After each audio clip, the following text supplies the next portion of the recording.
हे वाळे मावा जरासं ओले असल्यामुळे अजून बारीक पाहिजे. हा तुमची मिरची ओली आहे ना थोडी. नाही अशी पाहिजे हा. नाही बारीक झाले जातात जवळजवळ 90% बारीक झालेलं आहे. आणखी एकदा सुरू.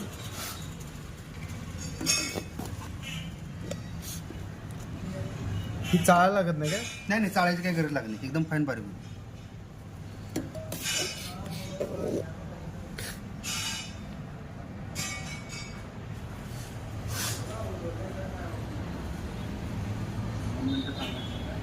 आम्ही जरा बारीक करूया.